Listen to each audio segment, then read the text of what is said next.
So I want to start by talking a little bit about some X post that I saw, or rather, it was a summary of an article from the Telegraph.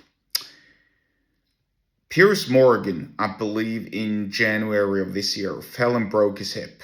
I don't know what happened really. He was probably out partying. Maybe it was a little bit drunk. I don't really know, but he fell and he broke his hip, which is quite serious. I want to speculate in because he's 60 plus years old and breaking a hip.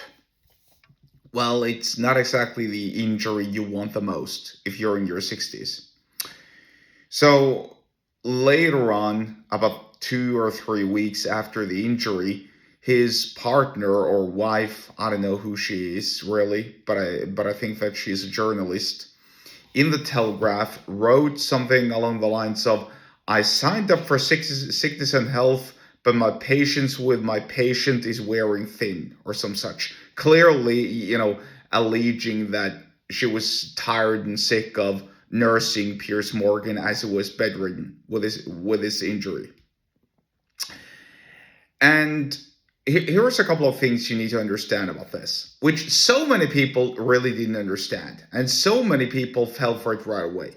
Clearly, this is tongue-in-cheek. This is being amusing. This is sarcastic. This is just her trolling and having a little bit of fun. Now, number one, I believe she's actually a journalist. If she actually were dissatisfied and she was tired and sick and tired of tending to her husband, would she really write an article and word it like this? Do you think that she would drag her or air her dirty laundry in public like that? Nobody wants that. That's not cool. That's not fun.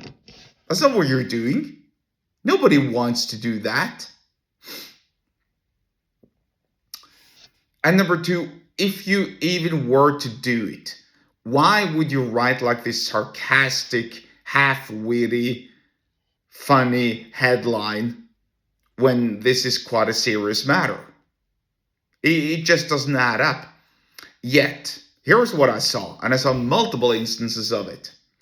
All of these political accounts, all of these grifters, all of these young people who think that they know all about politics, and just because they got one or two predictions right, and just because they're able to read body language, and just because they're masters at doing clips and circulating them around social media and so on, they are deluded enough to believe that they know everything that's going on in social media, and so they fail to understand when adult people really are trolling.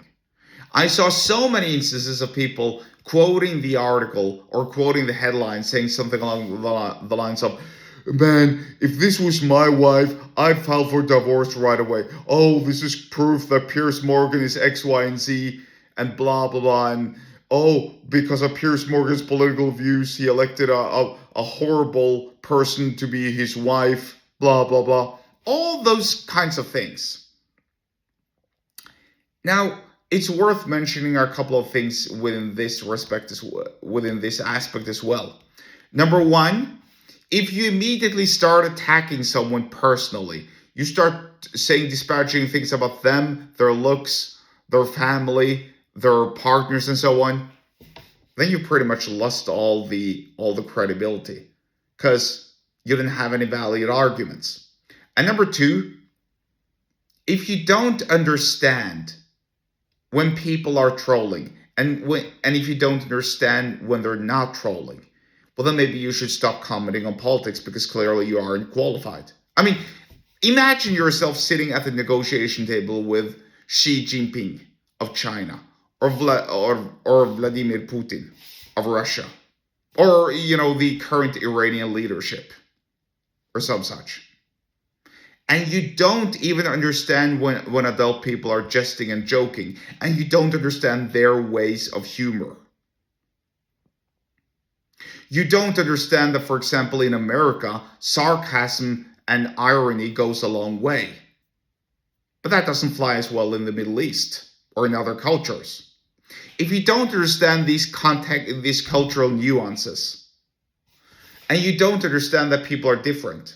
And you don't understand that you can't just take a single headline of an article that you didn't even read and assign a value to someone based on the headline just because it flies well with your current perception or understanding of that person. Well, then maybe you should stop commenting on politics. Maybe you should try and stop to persuade people to follow your views, because clearly you aren't qualified to even have such an opinion. Think about that. And that'll be the main lesson of today. If you want to learn more about persuasion and sales, then get subscribed to my email list. The link to do so is in the episode description wherever you're watching and or listening to this. And I'll see you there.